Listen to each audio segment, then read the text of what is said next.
I'm reminded of the story of some explorers who were in Africa, and they saw these little boys playing with these little rocks. They were shooting marbles, a game similar to that. And these marbles, so to speak, were shiny, and these explorers asked these little boys, say, here, taste this candy. Gave them some candy. So you like that? I said, yeah. I said, good. Tell you what, give me those marbles, I'll give you some more candy. And they did that. And the explorers went off, and they discovered that these shiny rocks were large, uncut diamonds. The little boys did not have enough awareness to know what they had in their hands. And many of us are like that. Many of us have genius within us. We have ideas that we use it for the company. We put in long hours, 60, 70 hours a week for the company store. We'll break our backs for the company.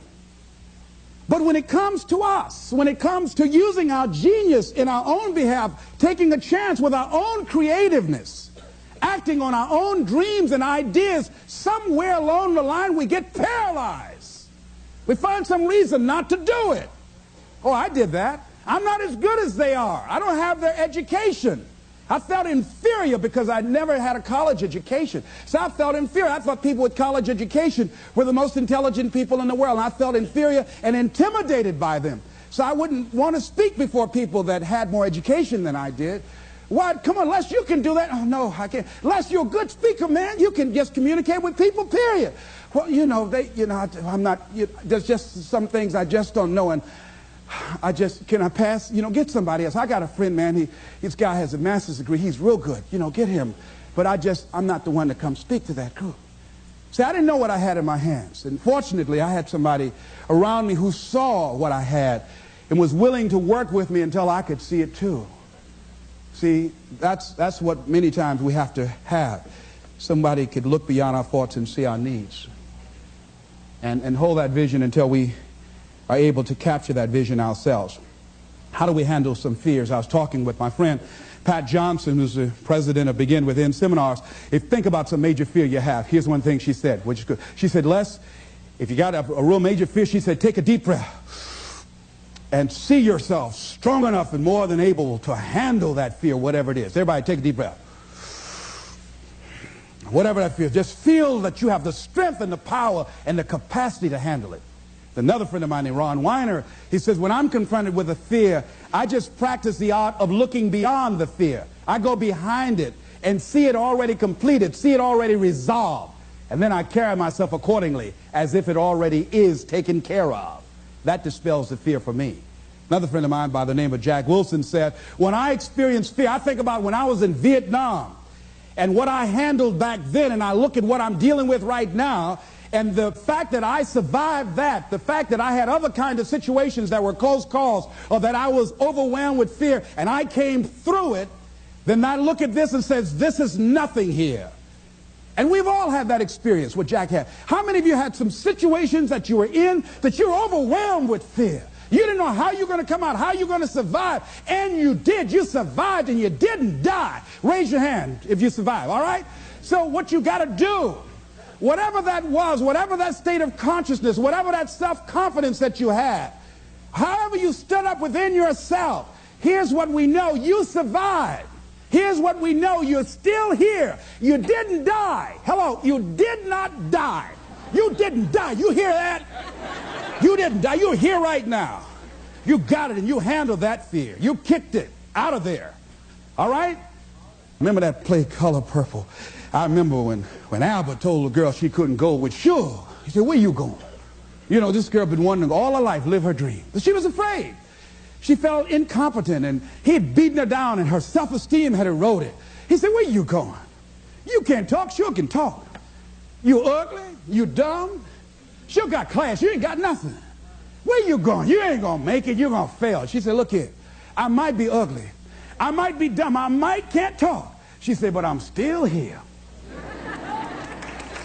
I'm still here. And so as you begin to look at the fears in back of you, you came through those fears and you're still here. See, that's a testament about how powerful you are. And so whatever the volcano is, you have the capacity to take that volcano on, the capacity to jump in it and find your true identity. Here's another thing that keeps a lot of people from taking on the volcanoes and jumping into the challenges that they're confronted with. The fear of making mistakes or not feeling good enough. Guess what?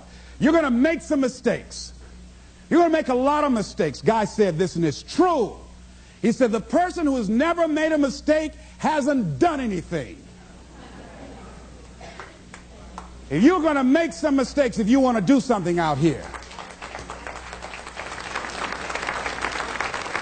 you're going to fall flat on your face. You're going to be criticized when you come out into the arena called life. You're going to feel awkward and stupid and dumb sometimes. It goes with the territory. But it's okay. What's important is that you bring your stuff out here. Are you good enough? Prepare yourself. See, there's no substitute for competency. A positive attitude won't get it. Being enthusiastic won't get it. So you got to prepare yourself. You've got to develop yourself. You've got to practice. You've got to work. You've got to do your homework. You've got to do your research. See, a lot of people have a yes, I can attitude, but a no, I can't aptitude. And competency builds confidence. And confidence feeds into competency. See, the better you become, the more confident you feel. And the more confident you feel, the better you want to become.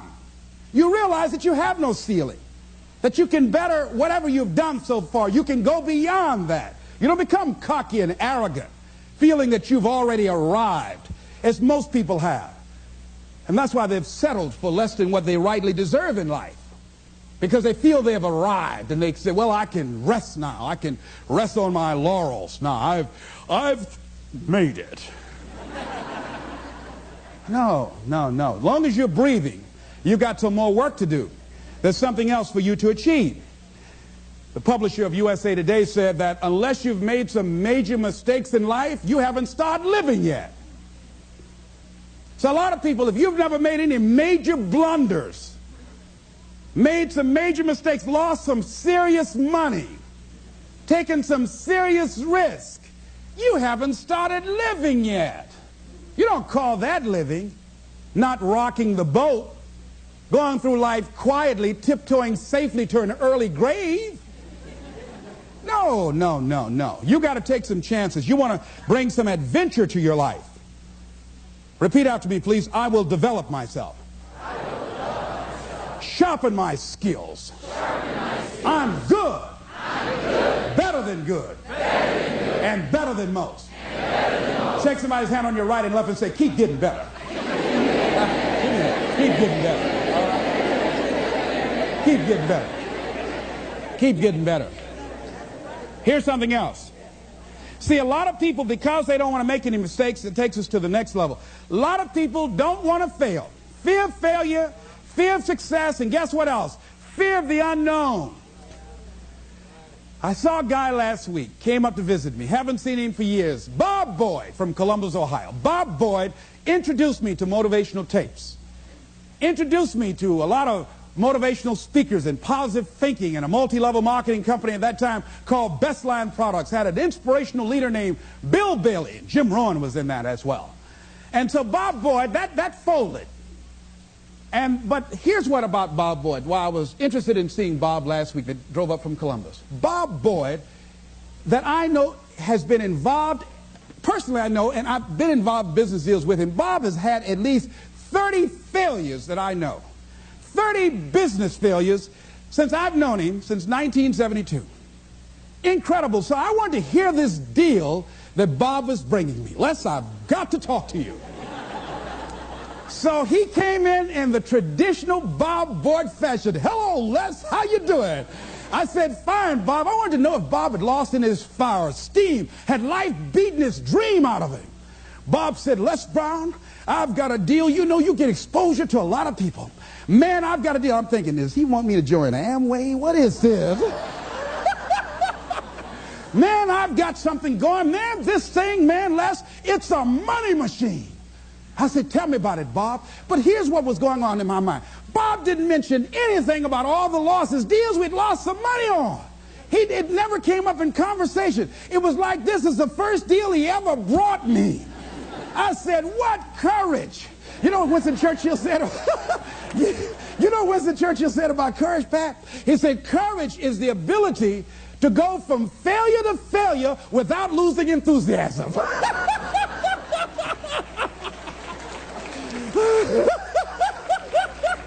So you want to courageously hold on to your dream and not lose enthusiasm. See, Bob has not internalized failure. Things just didn't work out the way he wanted them to work out. He's still looking for his pot of gold at the end of the rainbow. And he was so fired up, traditional Bob Boyd fan. He took his coat off. Les, let me tell you something, man. You've got to see this deal. With the things you're doing, you're now on PBS. My God, Les, you'll make a fortune. Man, I just can't wait to tell you about it. I said, tell me, Bob, tell me. When he got to talking, I said, Bob, I want to be a part of it. He said, now explain to me what I just told you. I said, I don't know what it is, but I want to do it. I want to do it.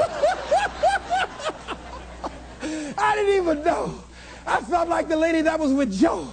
Joe decided he's going to jump in the volcano. He said, I'm going to go with you. He said, oh, you can't go. She said, oh, I want to go too. See, you get fired up about something. People will come to see you burn. They want to go too.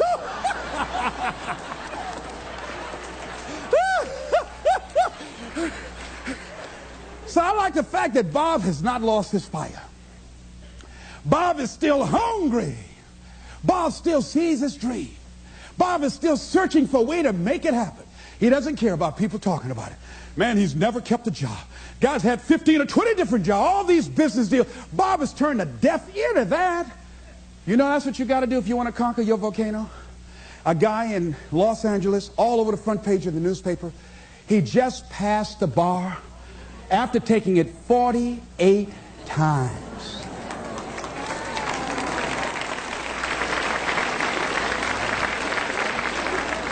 That bar was his volcano. He had more than enough reason and excuses not to take it. His son has a law firm. He could have been a legal assistant, a clerk. And people all of a sudden used to laugh at this guy. He was a laughing stock. Are you taking the bar lately? Can you imagine what they did to this dude? You know what that guy is? Man making a career taking the bar. But by the way, he need to make a career to pass it. People will do that too. You know, people talk about John Kennedy Jr. failing the bar. Did you read in the newspaper that he passed? Yes. I didn't see that, but did they make a bigger deal about him passing as they did when he failed? No, you know why? People like to see you fail. They like to see that. People are like that. I don't know why it's set up like that. I was on the expressway, traffic was jammed up. You know what was happening? It was an accident. But people pull over to the side to get out of their car to go look, to see somebody else's suffering. That's why talk shows are so popular. So people like to hear other people's misery, get it caught up in that. Then they go magnify it in their own lives because that's all they focus on. I better not catch you going to any accidents here. Bob Boyd went to conquer his volcano like that gentleman who decided it doesn't matter how many times I fail. I'm going to courageously pursue it. I don't care what people say. I don't care what they think. This is something that I want that gives my life meaning and value. You got a volcano like that in you somewhere. There's something. See, at some point in time, all of us have seen our destiny. I was 6 years old, a man by the name of Reverend Ed Graham, a Mount Zion Baptist Church in Miami. I was 6 years old right before Christmas. My mother was ill. We had no food in the house. And this tall, strapping man around 6'1" came to the door with a food basket in his hand. And he says, hello, is this the Brown family? My mother said, yes. I understand that you have 2 sons and a daughter and that you have no food. Yes, I'm from Mount Zion Baptist Church, and around Christmas time we pass out food baskets to needy families.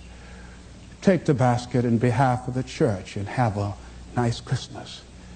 And when he walked out, I said, oh boy, I'd like to be like that man.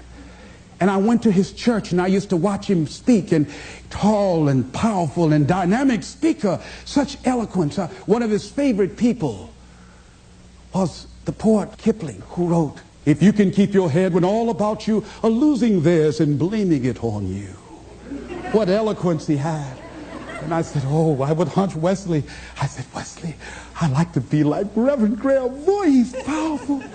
A friend of mine, Mildred Singleton, my former fiance, she was with a school outing. But we're still good friends. She is y'all always dipping in my stuff, but anyhow. Somebody say, I'll take you, it's all right. But she was on a school outing, and they took her to a hospital, and she was in the operating room watching from a distance. And she saw someone working or doing eye surgery, and she says, that's what I want to do. She's just a teenager, and today she's an ophthalmologist. All of us have seen our destiny at some point in time, and we decided not to listen. We decided to ignore it and say, no, that's not for me. Life came in and slapped us side the head, and we stopped dreaming anymore.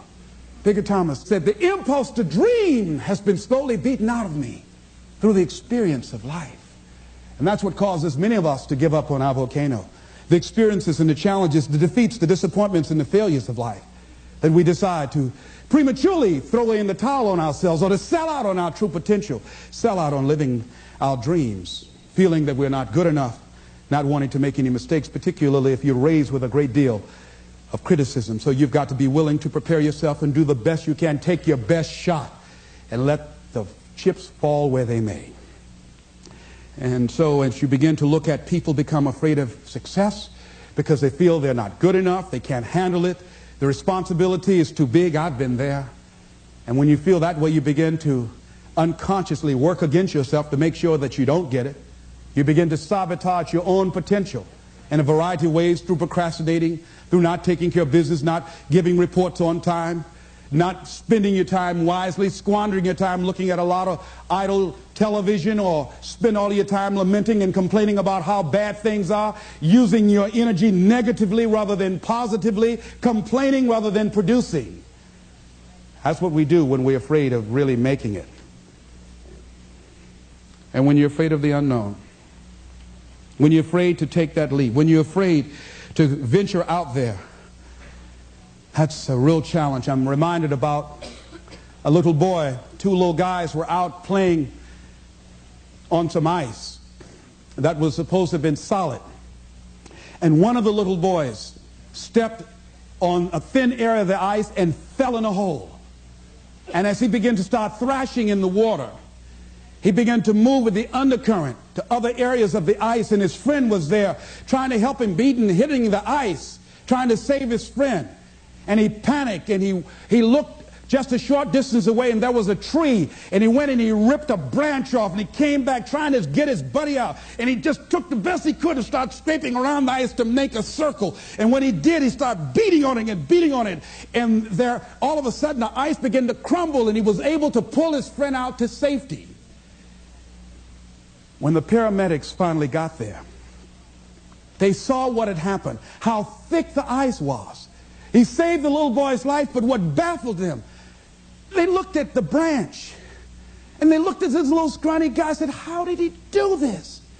It's impossible. They just went beating around the ice to see how thick it was, hearing the thumping sound. Said, how did he do that? I mean, it was a miracle that he was able to just take that branch and go around, make a circle, and beat the ice and pull him through. It's just too small. It's just impossible. And an old man standing around, hearing the conversation, stepped forward and said, I can tell you how he did it. He didn't have anybody here to tell him he couldn't do it.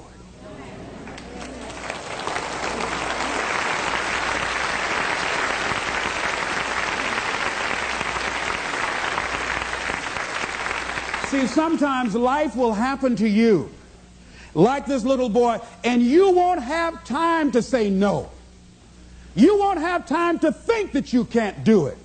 The only time you will have is to act, to take the leap of faith and believe that everything is going to be all right. Take that leap of faith, trust yourself, and know within yourself that everything's going to be all right. But aren't there some guarantees you can give us, Les? Yes. What is that? You're going to die. Excuse me? You're going to die. In case you didn't understand that, you can't get out of life alive. So I'm saying to you, you got 6 months to live. Live your life now. Live your dreams now. Start acting like this is your last day on the planet.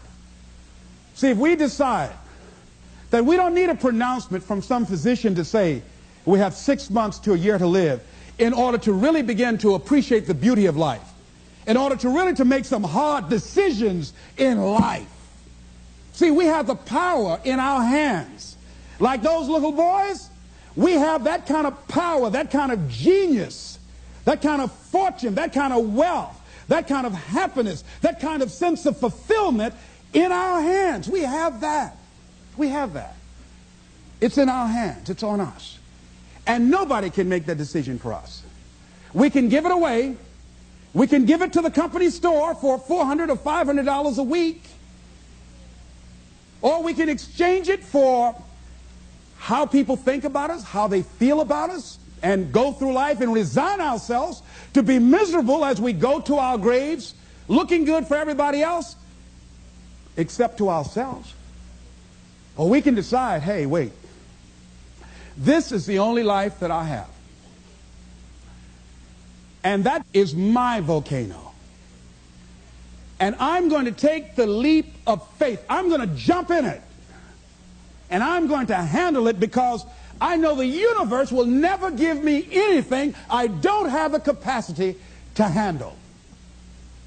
See, I say to you that you've got the power within you to handle any kind of volcano in your life, regardless of how it shows up, regardless of any kind of challenge that you might have in your life. I say to you, you got that in you right now. Where will it come from? Don't worry. If you trust yourself, it will come to you at the right time in which you need it. If you believe and don't doubt, if everything in you, there's something about life, I believe, that when a person resolves within themselves that this is how I give my life, this is how I'm forwarding myself into the universe. Dr. Johnny Youngblood out of New York, he said, I must live what's in me. This is why I've got to do this, Les. I must live what's in me. And all of us have something in us that we must live. And if we don't know what it is right now, we must create it or we must find it. All of us have this, whatever this something is that gives our life that meaning, that value, and that power, and that happiness. That happiness that a lot of people just wouldn't understand why you got to do it and why you got to take that mountain on. Don't you know, there be people who've decided that what they're doing is who they are. They've been acting this way for so long, they think their act is who they are. They've been evading themselves so long and tell that mediocrity is natural to them. They won't understand you. They won't understand why you've got to go and do what you got to do. Why you might have to change cities or you got to get another job. Why? What's wrong? This job is paying good. It's not to pay. It's not always the money. Yes, I need money, but I need something else other than money. I need some peace of mind. I need some fulfillment within me. It's not giving me what I want. No. Well, what is it? I don't know. Why you got to go? Why are you going now? I don't want to live this anymore. I'm out of here. Why? I don't expect you to understand. He who knows no explanation is necessary, and he who does not know, no explanation will suffice. I just got to go and jump in the volcano. Excuse me.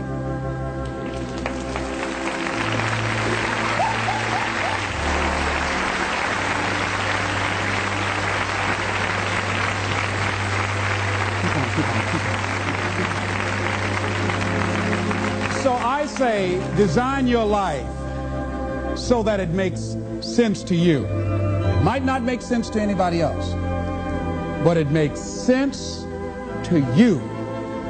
That's what's important. It makes you happy. It gives you that sense of joy.